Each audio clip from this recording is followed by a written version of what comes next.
bem-vindo ao teu, a esse colorido Estação Plural. É um prazer imenso estar aqui com vocês para mais um programa. E você sabe, esse é o nosso programa mais diverso da TV brasileira, é ou não é?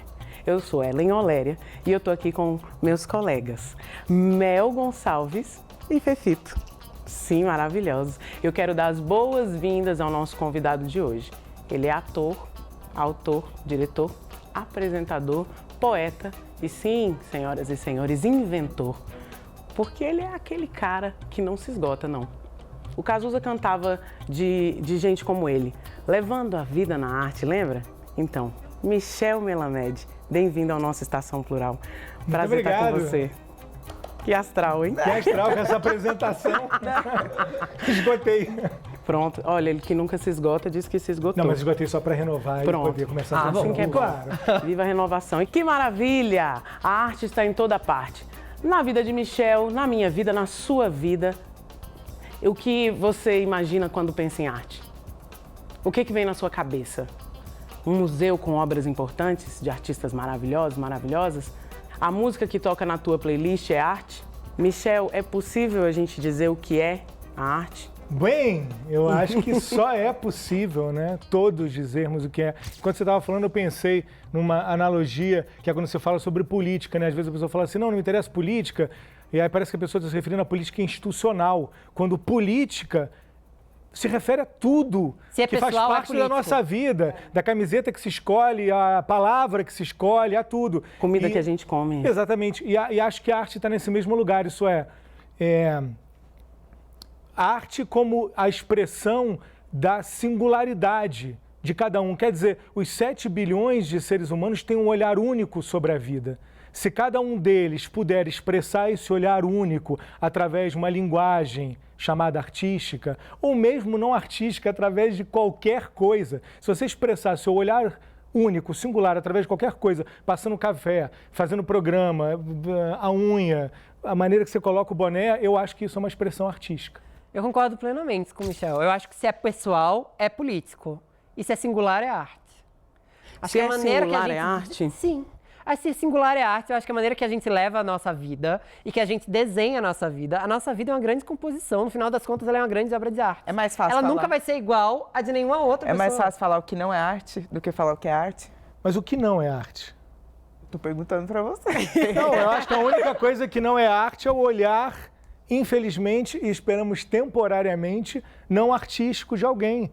Porque se você se dispõe a encontrar a poesia que tudo tem, tudo vai ser arte. Quem vai dizer o que isso é arte, isso não é arte? É que é um conceito muito subjetivo também, né? Depende do que a arte provoca em você.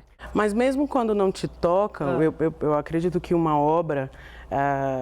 existe uma premissa, né, de uma produção, sei lá, alguém que domina determinada técnica pode não te emocionar, mas é inegável, sei lá, eu ouço aquela música na rádio e eu não me emociono, não gosto, não curto, mas eu não posso negar que existe determinada qualidade na produção ou característica naquela obra que faz dela arte. Ou pode também, eu acho que o que parece, desculpe, tentando normatizar o que não é normatizável. O que parece que é curioso sobre arte é justamente isso. Talvez artístico é o que é inapreensível. Então, inapreensível porque é apreensível por alguém vai se emocionar, mas não necessariamente porque a emoção é o que determina que é arte. Alguém vai construir algum tipo de pensamento ou síntese através daquilo, alguém vai achar que aquilo ali é uma porcaria. Então, acho que a arte não é normatizável. Isso é uma das características, que tudo se englobe em alguma pré-definição do que é arte. É curioso você falar isso porque a palavra arte deriva do latim. E ela quer dizer em latim habilidade. Então, uma habilidade, em tese, ela é normatizada, porque ela tem que ser feita com alguma técnica, de alguma maneira, de algum modo. Não, mas os artistas, eles têm essa capacidade de promover novas leituras de vida, novas percepções. Eles apreendem coisas e transmitem coisas que a gente, a priori, não percebe. e promove uma reflexão a partir disso pra gente. Mas por que isso é circunscrito aos artistas? Talvez não é justamente o que de melhor todos podemos oferecer, Talvez. as novas leituras que tudo permite? Sim, talvez. E que justamente por isso foi a primeira coisa que eu falei, e que cada um tem uma percepção única de tudo. Então todo mundo tem uma contribuição a dar, porque todo mundo está vendo de uma única maneira. Quando você fala sobre normatização, que a arte não se normatiza, eu fico... eu acho que eu tenho uma certa discordância, porque aí a gente tem um distanciamento também dos processos de ensino, inclusive, de repasse de um conhecimento. Aí você vai falar sobre música com um músico erudito, com uma musicista erudito, e existe uma padronização numa forma que faz daquela canção parte de determinada corrente musical. Elitista também, né? Sim, e aí se você muda determinada forma, e é quase que, é matemático, né? A música é matemática. Então o dó é dó porque soa naquela determinada frequência. Se você muda a frequência, muda o nome da nota. Talvez essa normatização, esse jeito de controlar a produção, também ajude a gente a definir o que é arte pra gente, né? Individualmente mesmo. Não, o que eu quis dizer é que, em algum momento da nossa conversa, me pareceu que a gente está buscando uma verdade do que é a coisa. Uma verdade Me absoluta. parece que o mais essencial na coisa da arte é justamente que ela está o tempo todo recusando a ideia de verdade e sempre abrindo para verdades. Então, isso como a gente está buscando uma síntese do que é. Então, a síntese é que não há síntese. Mas, de fato, eu concordo que é claro que existe uma coisa que a gente reconhece como, por exemplo, a tradição. Então, se você está se relacionando, está desenvolvendo, está estudando uma linguagem artística, é importante que você conheça as pessoas que vieram antes de você, o que elas fizeram, o que você está fazendo, está se relacionando com o quê, aponta em que direção, tecnicamente, quais são as ferramentas para você poder, enfim, seguir desenvolvendo em diálogo com a linguagem e com os artistas. Mas isso é uma das percepções da arte. É isso que eu queria dizer. Porque você está falando assim, bom, o maestro ou a orquestra, essa é uma das músicas. Porque o compadre que está batucando sua latinha é tão música quanto. Exatamente. E John Cage fez 4 minutos e 33 e na hora que ele suspendeu a mão para o ataque, a sala ficou em silêncio durante 4 minutos e 33 segundos, ele estava chamando a atenção por um outro tipo de musicalidade. Então, quer dizer, silêncio também tem música, né? É lógico, tem muitas músicas. E as pessoas categorizam tudo. Não as pessoas chatas categorizam tudo, porque as legais estão sabendo que as coisas estão para serem inventadas. As coisas não têm nada sem você, sem a gente. Então, cada um que olha a coisa e diz o que ela é. É verdade. Esse negócio de categorizar está muito anos... É brega, gente. Menos brega no pior sentido. Porque brega também pode ser arte, né? Não, brega é lindo. O brega é lindo. Eu amo muito brega. rico. Bom, Nessa, porque pensar o que é a arte pode tomar bastante do nosso tempo, não é mesmo? Mas nós não estamos aqui para tentar restringir uma definição para a arte. A gente quer falar sobre o papel da arte na vida da gente. Cada uma de nós se relaciona com a arte de uma maneira muito pessoal, muito íntima. A música que te faz viajar pode não me levar a lugar nenhum. Mas quando bate forte na gente, para o bem e para o mal, fazendo rir ou chorar, incomodando ou não, é a arte, né? E a arte pode transformar. Michel, conta pra gente uma provocação que você tenha recebido com a arte. Eu não circunscrevo a arte ao espaço canônico da arte. Eu não entendo que eu esteja experienciando arte só quando eu entro numa sala de cinema e vejo um filme, ou quando eu leio um livro. Ao contrário, a minha experiência própria é justamente o somatório de todas essas coisas. Desculpa, isso aqui é uma nova experiência, porque tem esse direcionamento assim, do olhar. Então, é o somatório, é acordar de manhã, é a mensagem no celular, e aí você já responde uma coisa, e as mensagens de celular hoje em dia são extremamente artísticas. A gente está o tempo todo buscando alguma expressão original e particular, e linguagens que você estabelece com cada uma das pessoas que você troca mensagens, e aí daquilo você vai ler o Facebook, e no Facebook você tem 300 outras experiências, esse vai para a tua vida, enfim... a experiência de tentar ser criativo e tentar ver nas coisas mais do que elas mostram muito superficialmente é a experiência artística e acho que deve estar pelo dia inteiro. Sabe o que me fascina na arte? A arte tem um poder curativo muito grande. Quando você tá mal, se você vê um filme, um quadro, ou se você lê um poema, você consegue ficar bem automaticamente. Nem que seja por aquelas 2 horas, você se põe na sala de cinema, você consegue esquecer daquele problema. A arte te ajuda a classificar esse problema A também. arte, inclusive, te ajuda a categorizar Sim, com esse certeza. problema. A arte, por exemplo, me faz muito feliz. Eu ponho um CD da banda War, começo Olha. a dançar ali, minha filha. Lavo minha louça, já rebolo tomando banho, já fico feliz. Cachaça também. É isso. Cachaça é arte.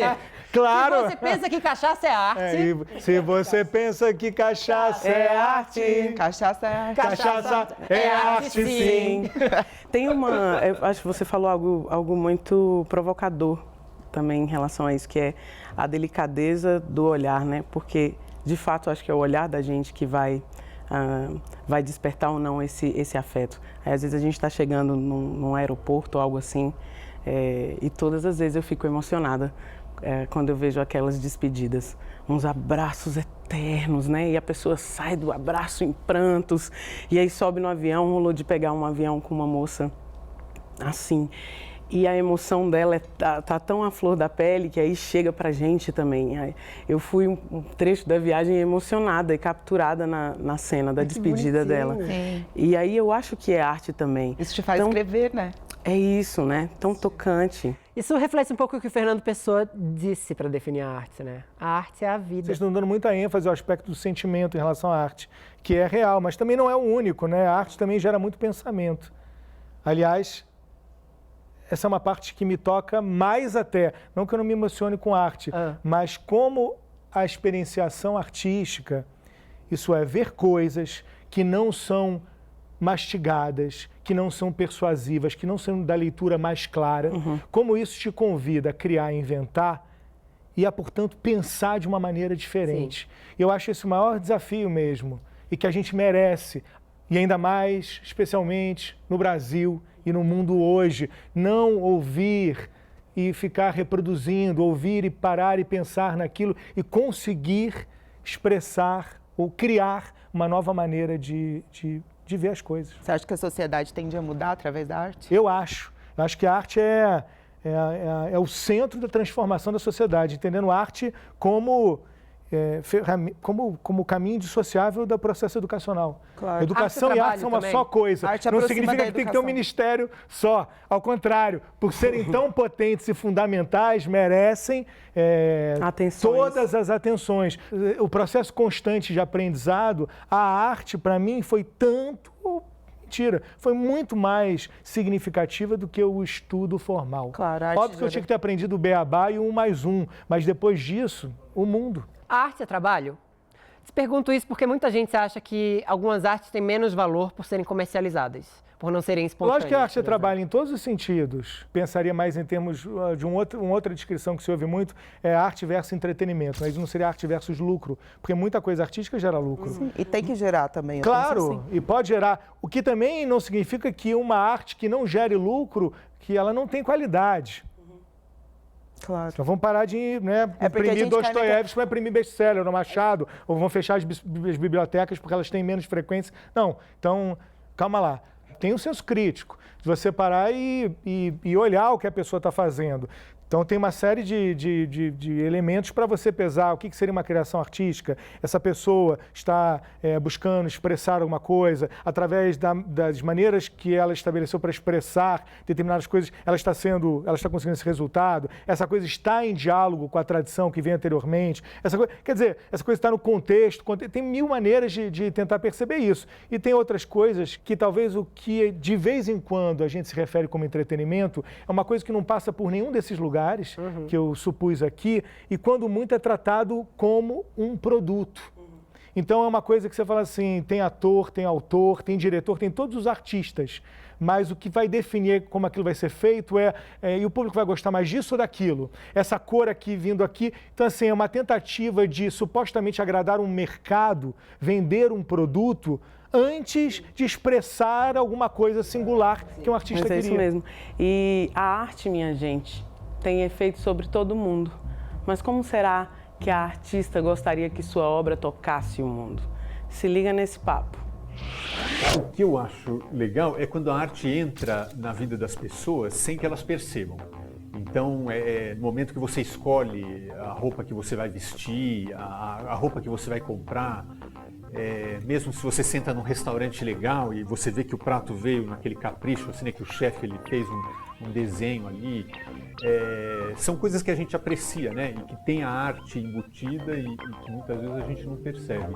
Você pode falar de um cirurgião, ele é um artista, né, a cicatriz ficou linda. Ou um batedor de carteira na 25 de março, né? Eu nem percebi o cara levando minha carteira. Esse bandido é um artista, assim, né? Então alguém que tenha o talento, né, para fazer aquilo e que acha que esse talento também está envolvido com prazer. No fundo, a arte, acho que a raiz da arte é o narcisismo, assim, né, do ser humano e é o prazer sensorial, né, de ver uma coisa bonita. Às vezes é o oposto, é o que é repulsivo, o que é chocante, o que é provocativo. É por aí. E é muita soberba, assim, você achar que tudo que você faz é eterno, né? As ideias são assim, né? Você tem uma ideia e imediatamente ela perde o sentido, né? As gavetas, elas estão cheias, né, dessa memória. E às vezes, depois de anos, aquilo volta a ter sentido, né? Eu acho que não tem nada pior para o artista do que o não reconhecimento, né? Porque aí eu volto, né, porque eu falei assim do narcisismo, assim, que não tem, no fundo não adianta, assim, né, o artista precisa da audiência. Às vezes, assim, é mais fácil sobreviver a uma crítica do que a um elogio, assim, porque os elogios te jogam para cima e depois não tem uma cama elástica embaixo, né, quando você despenca. O Alex falou de uma coisa que eu acho que a gente estava comentando agora há pouco. Ele falou das memórias que a gente põe na gaveta, né? Aí esquece, aí depois vê e tem um impacto. Eu acho que é por isso que a gente fala tanto de emoção quando está falando de arte. Existe algo, eu acho, nessa afetividade, um vínculo nosso com o que desperta o desejo ou a paixão que deixa marcas na memória. Mais poderosas do que qualquer outra coisa. E aí eu acho que a arte entra muito nessa brecha. Mas da arte mesmo, realmente a gente gosta do aplauso. Eu acho importante. Bravo! Eu gosto. É pra isso que eu vivo aquelas. Tem uma onda narcisista mesmo, né? Não estou dizendo que eu não gosto de carinho. Todo amor e carinho grátis é bem-vindo. Às vezes não grátis, fruto de alguma obra que você fez. Mas quando eu termino um trabalho, enfim, eu gosto que as pessoas percebam de muitas maneiras. Então, essa de que uma pessoa vem e vai me dar um retorno específico é uma delas, mas ela entender no que eu fiz, o que eu entendi, não é necessariamente o que eu espero. Uhum. E não é o que me... Enfim, não é o aplauso que necessariamente eu acho o mais saboroso. Acho também legal.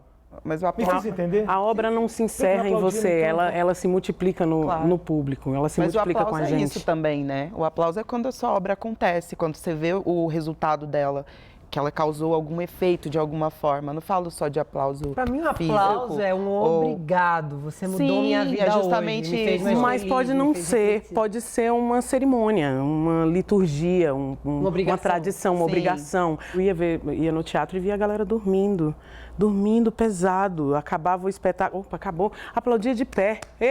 Sim, falava, mas gente, por que a pessoa... É por isso que eu tô te falando, não é sobre a cerimônia, mas sobre o acesso. Quando a pessoa acessa o que você produziu e ela te agradece e você olha no olho dela, aquilo pra mim é um aplauso.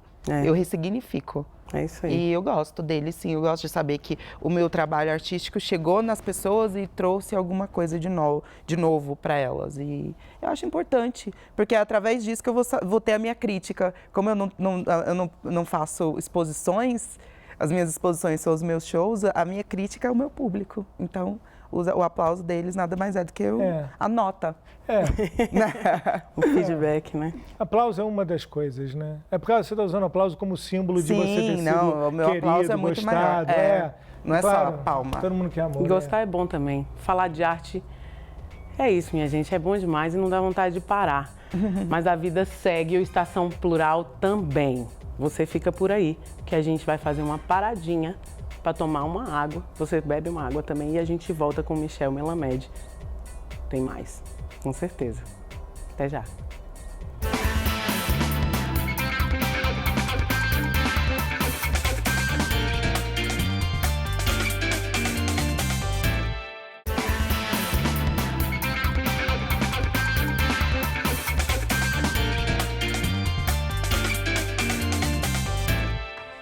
Estamos de volta com o programa mais diverso da TV brasileira, esse é o Estação Plural, transmitido pela TV Brasil, pelas rádios MEC, pela Rádio Nacional. Você também pode assistir a gente pelo nosso site. Você pode mandar sinal de fumaça ou só mandar uns coraçõezinhos na nossa página no Facebook, que vai passar aqui embaixo agora. Já deu like? Dá um like logo aí. Eu sou o Fefito e a conversa que tá boa demais da conta. Nosso convidado de hoje é o ator, autor, diretor, apresentador, poeta múltiplo, um homem múltiplo, como diria Zé Saramago, Michel Melamede. Nosso assunto agora é herança cultural. Tem aquelas que são as heranças transmitidas pela família. Origem, raça, cor, religião. E tem aquelas de que a gente se apropria por afinidades. E olha só o Michel. Judeu, ateu, agnóstico e macumbeiro, sim senhor também. Dá pra explicar essa multiplicidade toda? Precisa explicar? Tá explicado. Não, acho que é isso aí que você falou mesmo. Achei excelente esse tema. Como você decidiu ser tão sincrético na sua vida no que diz respeito às religiões, por exemplo? Não decidi, né? Tá em decidimento, né? Isso é muito bom. Não Está é? sempre aberto para ouvir, para se relacionar. Na verdade, eu falo isso brincando. Eu sou judeu, mas já frequentei um centro de Umbanda durante um período. Gosto muito das religiões afro-brasileiras. E tem coisas do catolicismo que me interessam. Enfim, tudo interessa. E não tem porquê não... Tem um livro do Alfredo Bozzi que ele fala sobre isso, que eu não lembro o nome do livro, mas sobre requerer as heranças, que não tem razão para você ficar circunscrito à herança, que seria, no meu caso, por exemplo, só receber a herança judaica, ou não requerer a herança negra, ou... essas são heranças da humanidade, são de todos nós. Aliás, tudo é de todos nós. O que há de mais interessante sempre, e os momentos, e os países, e as cidades que parecem sempre viver o seu esplendor, são aquelas onde há uma maior troca, interação e mistura. Viva a sacanagem! Viva a sacanagem! É o hibridismo, né, minha Agora gente? só, então já que a gente vai falar de mistureba. mistura de herança cultural, vamos logo chamar um cara genial que vai contar pra gente um pouco da experiência dele? no Opa, assunto? vamos nessa. Esse cara, sim, entende na pele o que são heranças culturais adquiridas. Ele é brasileiro e foi reconhecido como a reencarnação de um monge budista tibetano. Com vocês, o lama Michel Rinpoche, que conversou com o Estação Plural na sua mais recente passagem aqui por São Paulo. Roda VT!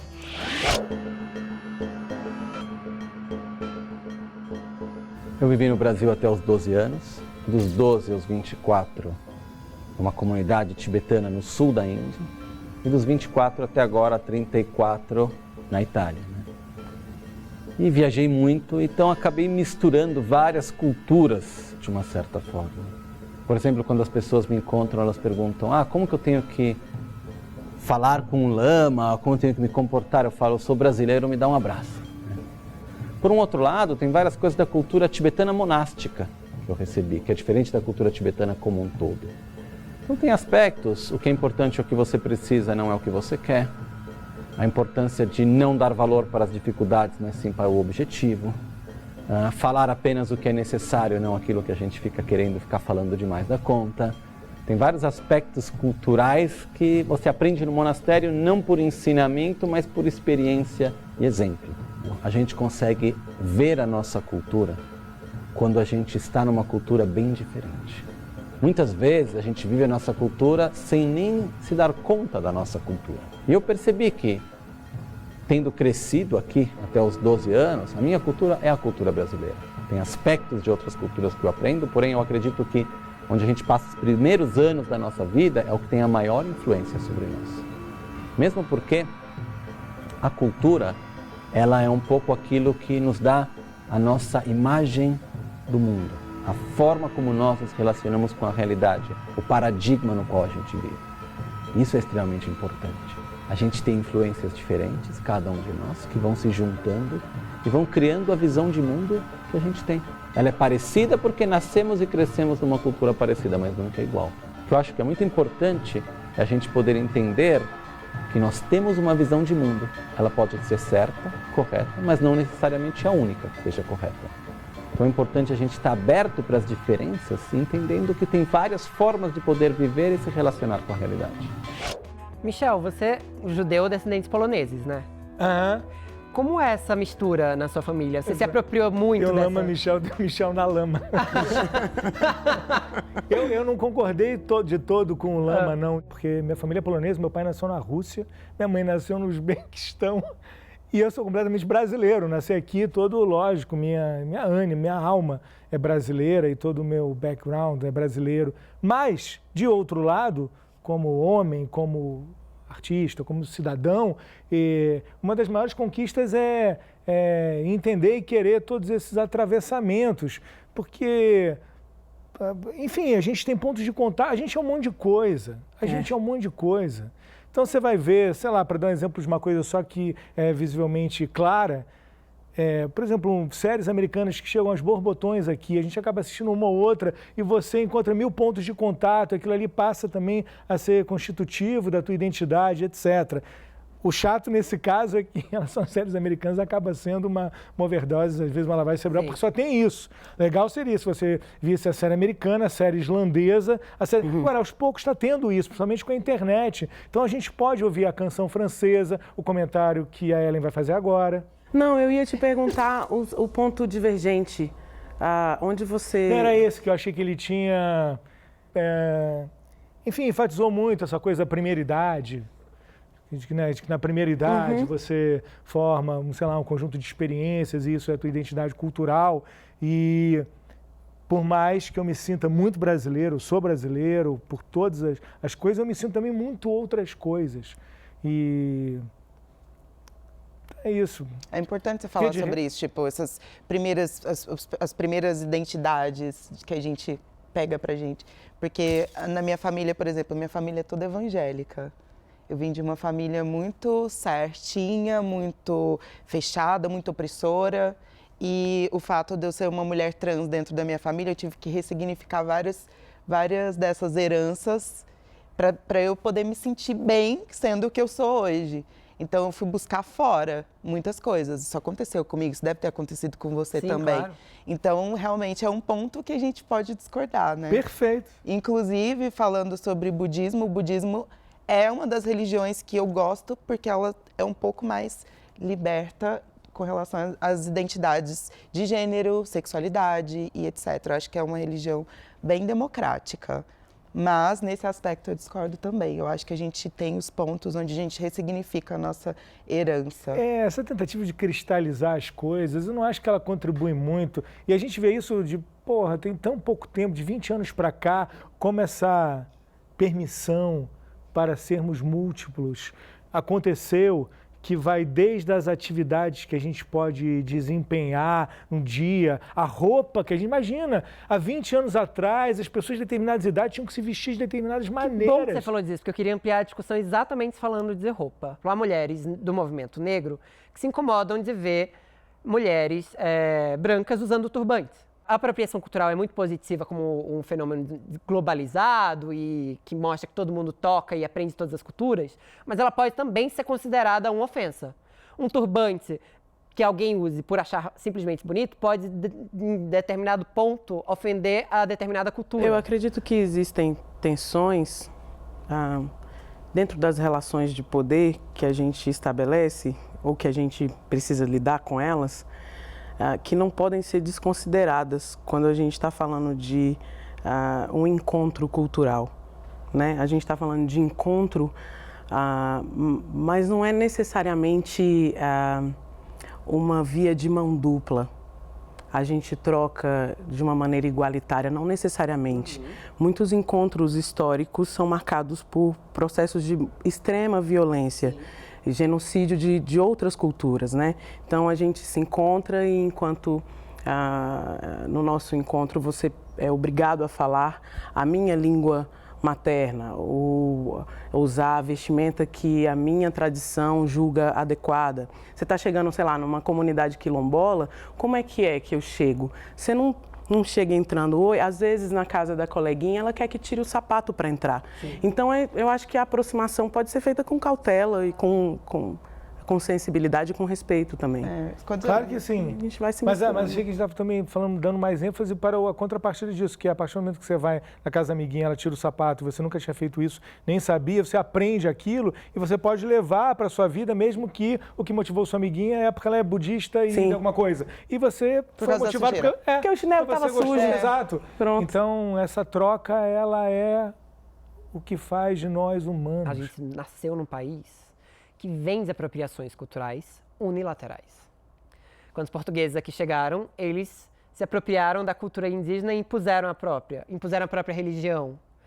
Algumas religiões derivadas da África tiveram que adaptar suas santidades, suas divindades a santos católicos e criar pequenas versões desses santos. Essa apropriação cultural foi imposta, ela não foi espontânea. Você acha que dá para ser ofensivo? Claro que sim. As coisas, a conclusão desse programa é nada inormatizável. Não dá para chegar aqui, teoria única que se aplica a tudo. A troca é salutar, a troca é vida, é transformação, é se mudar pelo outro. Ao passo que o oposto disso é o fascistoide, é o cara que acha que é o dono da verdade, não chega aqui, ninguém se mistura comigo. Então, historicamente, você olha a humanidade, você vê onde é que os fascistas tentaram levar a humanidade, onde é que a gente está levando, porra!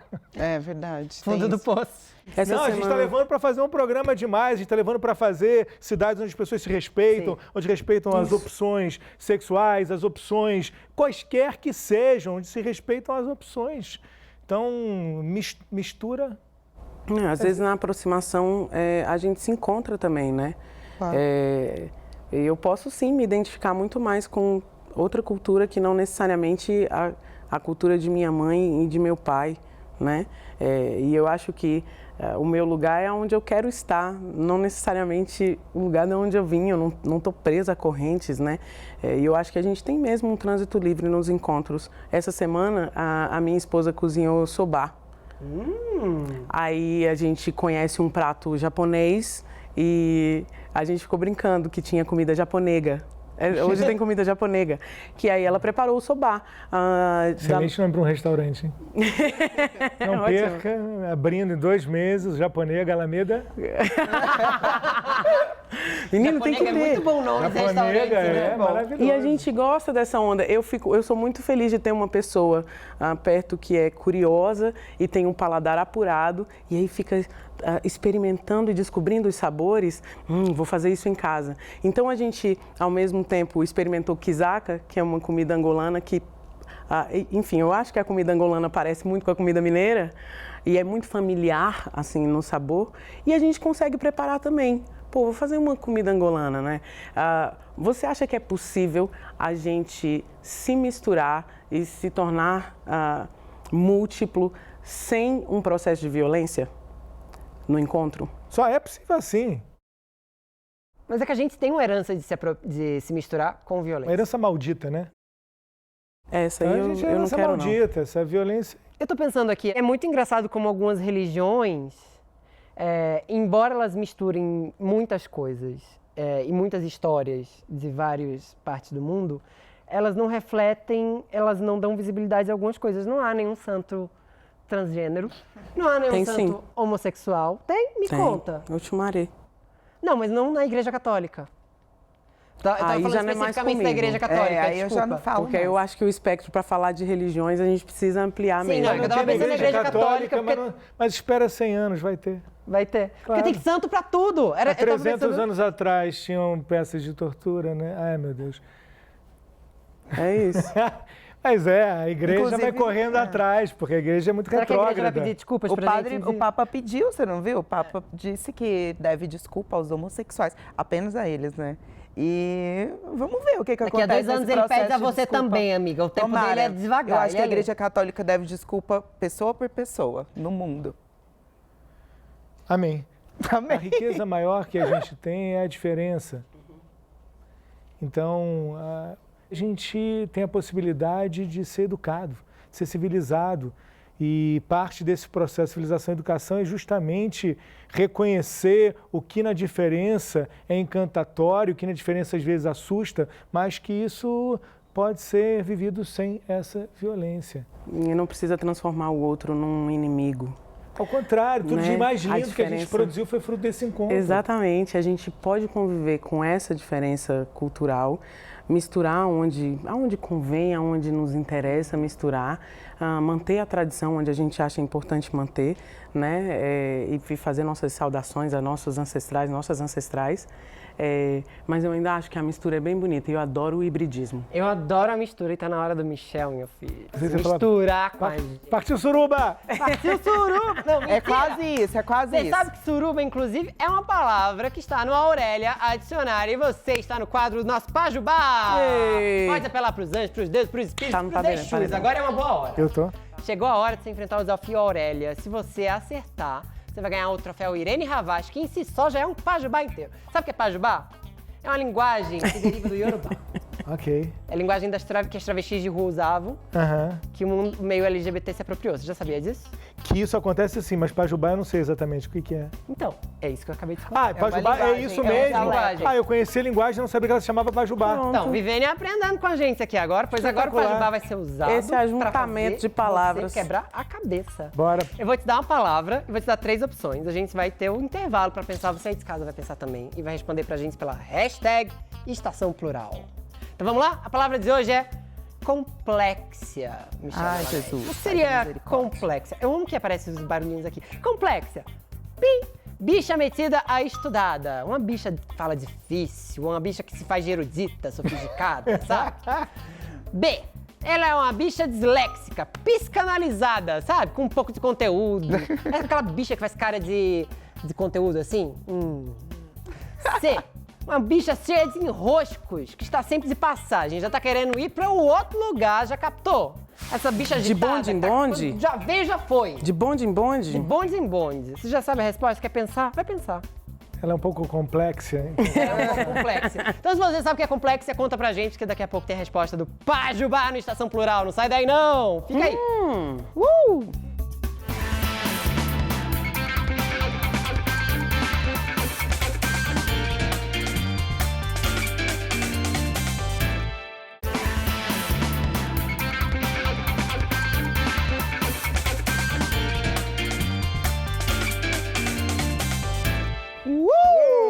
Oi, gente! Esse é o Estação Plural. Se você tá chegando agora, senta aí que o nosso convidado de hoje é o Michel Melamed.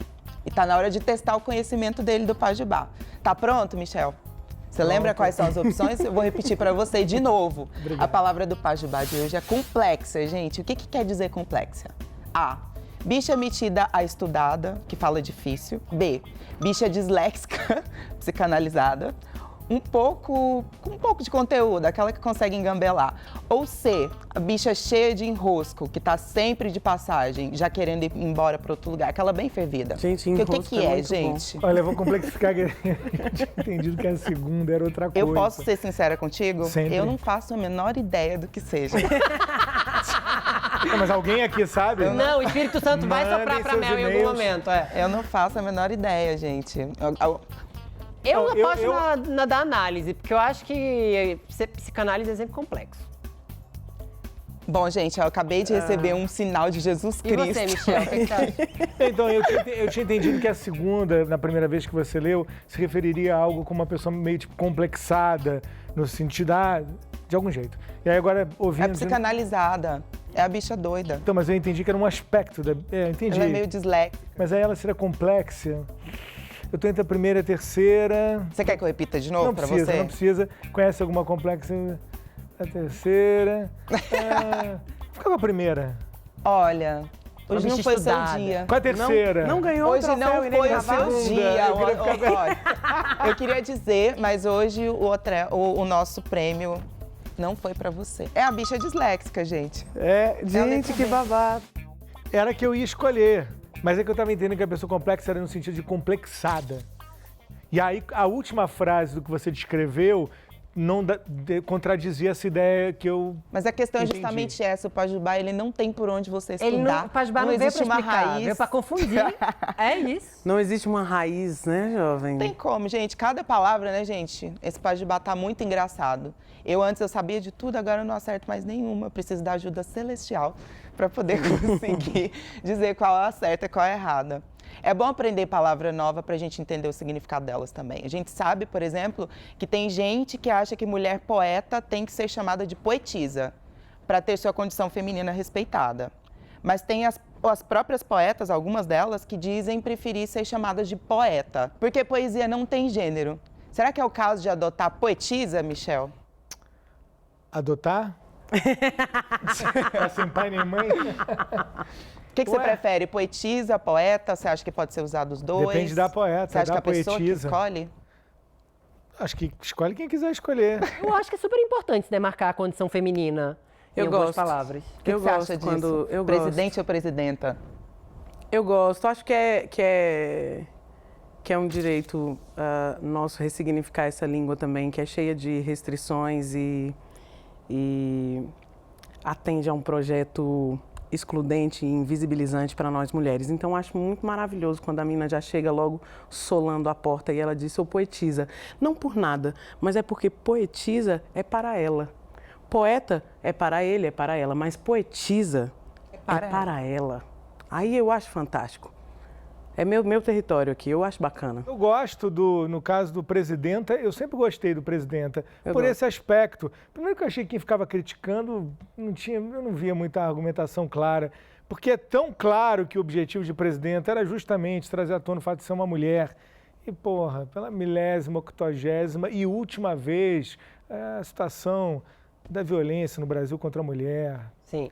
Um negócio assim tão inominável que todas as formas possíveis alcance para sacudir essa gente e caia na real, minha gente. E o vocábulo Então, existe, é antigo, sabe que né? agora vocês falando, eu me lembrei que eu criei uma vogal. Ah, é? É, sem um papel e uma caneta. A gente vai conseguir pronunciar. Vai, eu vou desenhar ela para vocês, quero ver se vocês pronunciam. agora a gente vai ser difícil. Produção vai providenciar Cadê a caneta? A gente convida o cara para vir no programa, ele já bagunça, Não, ele enquanto- pilou a caneta. Michel Melamés vai mostrar pra gente a vogal que ele criou. Esse aqui é a junção do A com o O, formando o AU, artigo unissex, Olha! ao amor. Bom, Eu gosto. eu gosto de artigos unissex. Eu acho que o AU, inclusive, é mais claro do que o X. Eu gosto do X também. Eu gosto do X, porque muita gente usa todos e todas com X, né? Aham. Mas o AU dá uma leitura mais fácil que o Todes, X. todes. Meio mussum, né? Todes. Todos vocês. Isso é bonito Todes. também. Eu gosto. Mas eu gostei da Não é vogal. simpático? Não, isso foi de um espetáculo que eu fiz, que tinha essa Ah. lançamento, e aí tinha uma descrição, só que já tem muitos anos, eu não lembro nem exatamente a maneira de apresentar, mas eu lembro que era isso, o artigo unissex, ao, para essas palavras que pertencem a todos. Uhum. Isso é legal. E pensar que a língua é um mecanismo também utilizado para o controle social ou dentro das relações de poder para dizer quem é meu coleguinha e quem não é, quem faz parte da minha casta ou quem não faz. Eu acho que a gente precisa sempre lembrar que a língua ela vem trazendo umas marcas históricas, mas o mais legal dela é que ela é dinâmica. Sim. Então, ela vai se movendo e a gramática normativa não consegue acompanhar o dinamismo da língua. E isso da gente, às vezes, se submeter muito a um determinado padrão ou a uma norma dita culta e esquecer de que isso está a nosso serviço, né? Ela está para mim e eu uso como... Mas nem acho que é isso que está acontecendo, né? Porque nem o povo usa a norma culta e nem a juventude contemporânea usa a norma culta. Sim. A juventude está inventando toda uma outra linguagem, dos emoticons, da internet, Então, é muito mais lançar luz nessa coisa viva que está se transformando do que se pendurar nesse lugar aí dessa questão que não existe. Bom, gente, mas falando de semântica, quando aconteceu a primeira parada LGBT de São Paulo, em 1997, o nome era Parada Gay. Gay, naquela época, dava conta de tudo e de todas as categorias. Mas aí o movimento se organizou, cresceu, todas as categorias buscavam visibilidade e se instituiu a sigla GLBT. Um tempo depois, o movimento lésbico exigiu mais protagonismo para as questões femininas e a sigla, em 2008, passou a ser LGBT. A parada aumentou de tamanho, de importância e o nome passou a ser Parada do Orgulho LGBT. Mas agora parece que o Q também vai entrar dentro dessa sopa de letrinhas. Vai ser LGBTQ. A ordem faz a diferença? que o povo tem a dizer sobre isso? Vamos ver agora? Presidente ou presidenta? LGBT, GLBT, GLS, TLB, GLGBTQ. Qual a sigla certa? Minha irmã, ela gosta de meninas. Ela é gay? Ou ela é lésbica? Ou as duas coisas? Afinal, o uso das palavras interfere na maneira como a gente entende elas? Interfere na vida dos outros?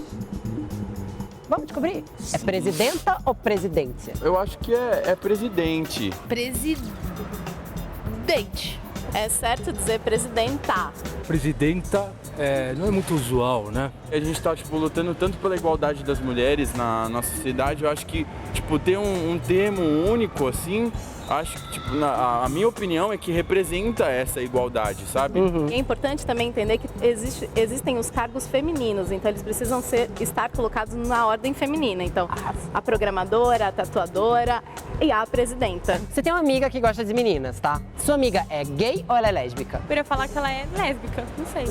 Acho que sim. Gay, pelo que eu entendo, é direcionado à ordem masculina, né? E a lésbica é direcionada à ordem feminina. Que sigla você usa para falar do movimento de gays, lésbicas, transexuais, queer? Você fala movimento GLS, LGBT, TLBG, GLBTQ. Como é que você fala? Eu sempre ouvi falar como LGBT. Pelo que eu sei com os meus amigos, diversos amigos da diversidade, eu tenho falado LGBT. Faz diferença a ordem das letras? Não.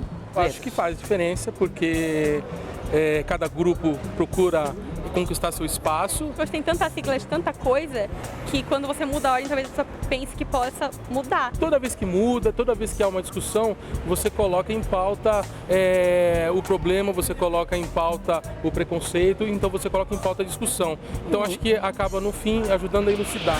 Justamente, não acho que é preciosismo, não. Acho que quando a gente muda, a gente dá visibilidade e ter visibilidade é importante. Tem gente que está falando sobre colocar o T na frente, né? TLBG. Você acha que confunde ou explica trocar a ordem das letras, Michel? Eu não acho que confundir é ruim. Pode confundir. Acho que quando todas as letras fizerem parte... Obrigada. Eu também achei lindo. E quando todas as letras fizerem parte da sigla, a sigla não vai ser mais necessária. Obrigada. Nossa, era tudo que eu queria ouvir. De novo para você. Ganhou 2 coraçãozinhos. É muito importante que as pessoas, elas não fazem parte, quando a pessoa não faz parte, ela não tem como te dizer o que te dói. E é importante ela ter empatia para perceber que algumas coisas precisam ser mudadas e ter visibilidade. Por exemplo, mudar o fato de tirar o G da frente, tirar um pouco do protagonismo do gay para passar para a lésbica, que é uma figura feminina que já é massacrada pela sociedade há muito mais tempo por ser uma mulher e por ser lésbica, é muito importante. Trouxe o feminismo, trouxe uma carga de feminismo para dentro de um movimento que era masculino, total. E machista. Então, e machista. O movimento gay também é machista.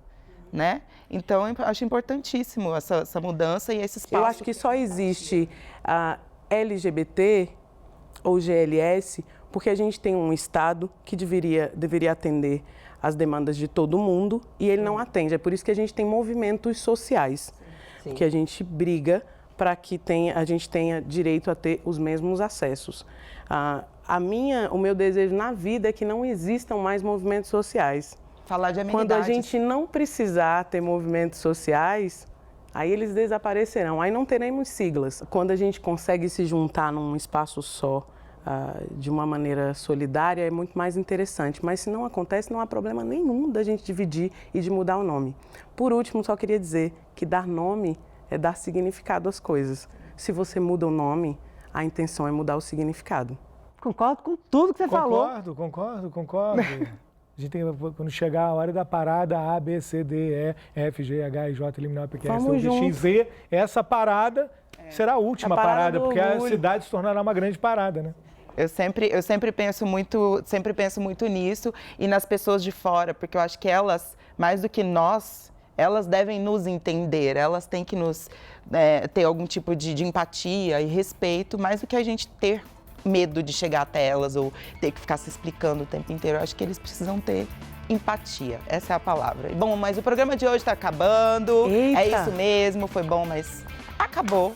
Estação Plural chegou ao final. Eu quero agradecer a presença do Michel aqui com a gente. Obrigada, Michel. Muitíssimo obrigado. Foi incrível. Volta sempre. Eu adorei. Puxa, muito obrigado. Voltarei. A gente pega bipolares agora. Temas, né? Super denso, que a gente podia ficar conversando o dia horas. inteiro. Muito obrigada por compartilhar seus olhares conosco. Partiu Padoca. Opa!